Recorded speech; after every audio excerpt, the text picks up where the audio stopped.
Is Amaranthus viridis a weed? Amaranthus viridis, commonly known as slender amaranth or green amaranth, is a fast-growing annual plant that belongs to the amaranth family. Is Amaranthus viridis a weed? It depends on the context. Growing up, we often referred to it as pigweed, and it certainly seemed like a nuisance in our vegetable garden, popping up everywhere and competing with our crops for nutrients and sunlight. However, I've also seen it used in traditional medicine and even as a food source in some cultures, so it's a bit of a mixed bag. While it can be considered a weed in certain agricultural settings, its versatility and potential benefits in other contexts make it a bit more complex than just a straightforward weed. How to grow Amaranthus viridis. Here's a guide on how to grow Amaranthus viridis. 1. Climate and soil requirements. Climate. Amaranthus viridis thrives in warm climates and is suitable for USDA hardiness zones 2 to 11. It prefers temperatures between 70 degrees Fahrenheit to 90 degrees Fahrenheit, 21 degrees Celsius to 32 degrees Celsius. Soil. Plant Amaranthus viridis in well-draining soil with a pH range of 6.0 to 7.5. It can tolerate various soil types, but grows best in fertile, loamy soil. 2. Planting. Timing. Sow seeds directly into the garden after the last frost date in spring when the soil has warmed up. Alternatively, start seeds indoors 4 to 6 weeks before the last frost date for earlier transplanting. Spacing. Space the seeds or seedlings 6 to 12 inches apart in rows or clusters, depending on your preferred planting method and available space. Depth. Plant the seeds 1/4 to half an inch deep in the soil. Press the soil gently to ensure good seed-to-soil contact. 3. Sunlight. Full sun. Plant Amaranthus viridis in a location that receives full sun exposure for at least 6 to 8 hours per day. Adequate sunlight promotes healthy growth and development. 4. Watering. Regular watering. Keep the soil consistently moist but not waterlogged.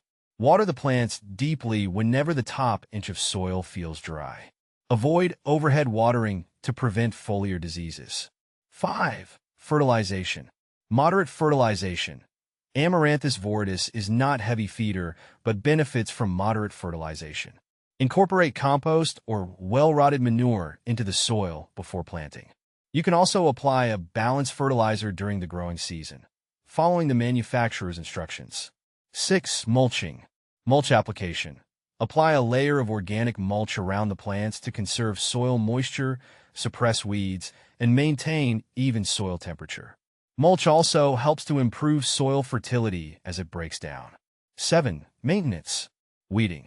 Keep the planting area free of weeds, as they can compete with Amaranthus viridis for nutrients, water, and sunlight. Thinning. Thin out overcrowded seedlings to allow sufficient space for proper growth and airflow between plants. Support. Provide support such as stakes or trellises for taller varieties to prevent them from bending or breaking in strong winds. 8. Harvesting. Timing.